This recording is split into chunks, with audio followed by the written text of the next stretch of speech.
Aujourd'hui, dans ce 14e épisode, on va parler de réussite. Est-ce que vous saviez que la réussite se passe entre les deux oreilles? C'est de ça qu'on va parler. Je vous attends de l'autre côté dans 3, 2, 1.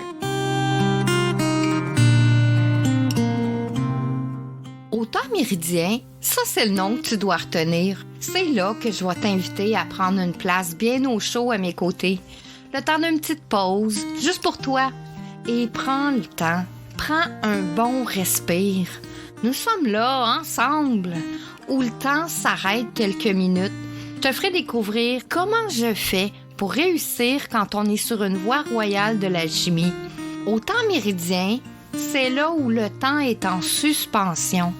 Je pourrais te dire, on va parler d'herboristerie, de développement personnel, de psychomagie, de physique quantique, de mémoire cellulaire, de psychogénéalogie, mais pas que.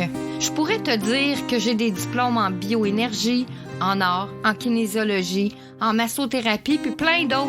Je pourrais te dire que j'ai travaillé avec des médecins, des profs, des kinésithérapeutes pour athlètes olympiques, des chiropraticiens, des ostéopathes, beaucoup de personnes connues et reconnues. Mais au final, c'est pas ça qui va changer si tu m'aimes ou pas, si t'adores venir me rencontrer au temps méridien ou si tu passes ton chemin. Aujourd'hui, dans ma vie, c'est pas le plus important. Le plus important pour moi, c'est si ce que je partage touche juste une personne, ça voudra dire que je vais avoir fait ma job. Je vais avoir fait ce pourquoi je suis née. Aider ceux qui ont besoin de retrouver leur route pour se sentir enfin libre, autonome et intuitif.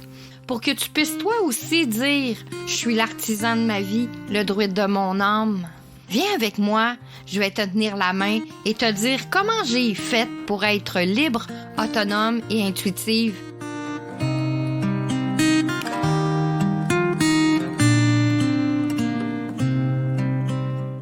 Bonjour mes amours, comment allez-vous aujourd'hui? Prenez une place là, bien confortable. Aujourd'hui, dans le défi J'envoie 2024, le sujet est de vous raconter une réussite.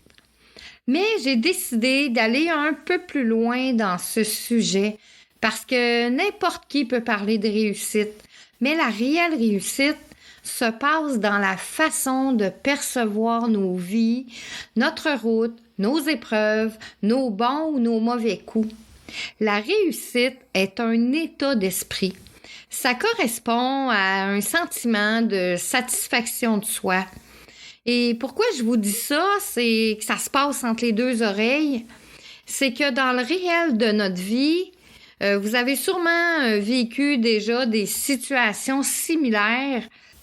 Et je vous donne un exemple qui est arrivé à peu près à tout le monde, c'est de ne pas avoir envie de se lever un matin pour aller travailler, pour les enfants, pour X raisons.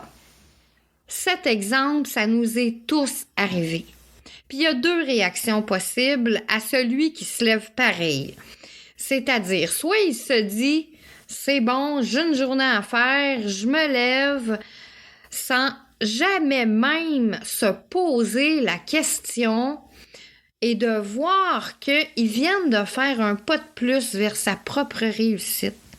Il met aux oubliettes le fait qu'il n'avait pas envie de se lever ce matin-là. Puis tu as une autre personne qui a la même envie, c'est-à-dire de pas le goût de se lever le matin, mais cette personne-là, au courant de la journée, va arriver à se féliciter pour ne pas avoir eu envie de se lever, mais d'avoir eu le courage de le faire. C'est exactement la même chose, le même exemple. Moi, dans ma vie, ces deux genres de réactions me sont arrivées. Puis, des exemples comme ça, j'en ai plein. Mais ce que je trouve, c'est qu'on n'accorde pas assez d'importance à nos petits accomplissements. On rend pas grâce.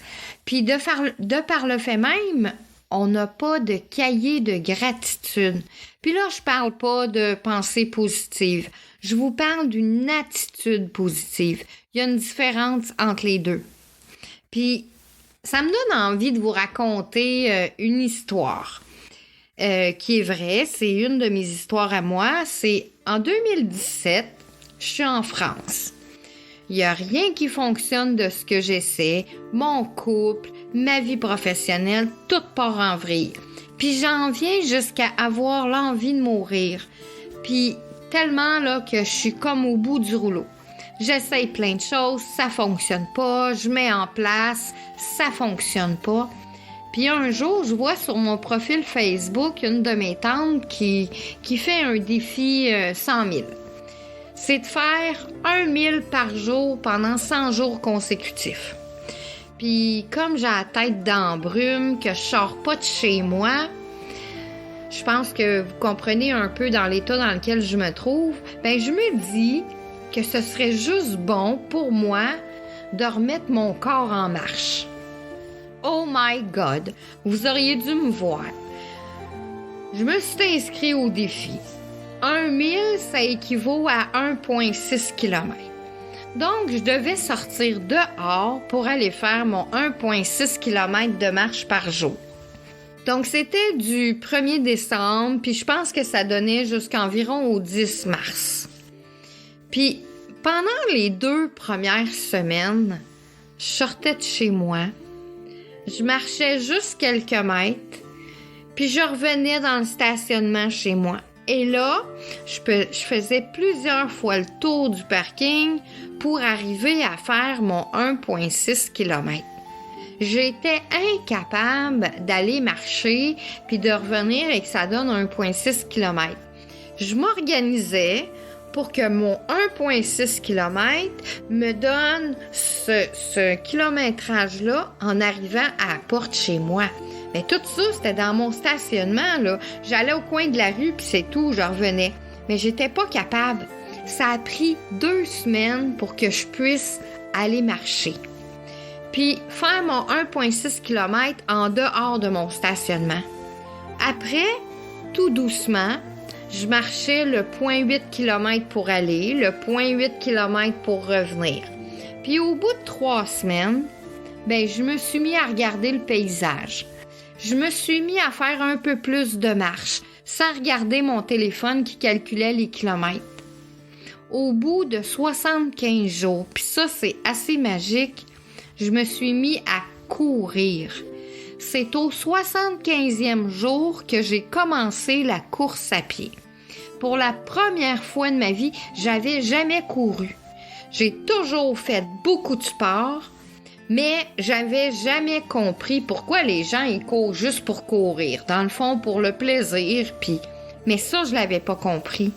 Puis quelques mois après ce défi-là, ben je courais facilement 4 et 7 km par jour. Puis, vous savez quoi? Juste cette phase que je vois de mon départ, de comment je n'étais pas capable d'y arriver, puis la fin, ben tout ça, ça a replacé mon mental, ça a replacé mes énergies, ce défi-là, puis ça a replacé beaucoup de choses dans ma vie. Est-ce que vous pensez que cet événement est une réussite dans ma vie? Bien, ce que je vous répondrais, c'est que à l'intérieur de ce défi-là, il y a un paquet de petites réussites, pas juste une. Donc, tout ça pour vous dire que la réussite, ça dépend de comment on l'aperçoit, de l'état dans lequel on se trouve. Peut-être qu'aujourd'hui, votre réussite était juste de vous lever ce matin.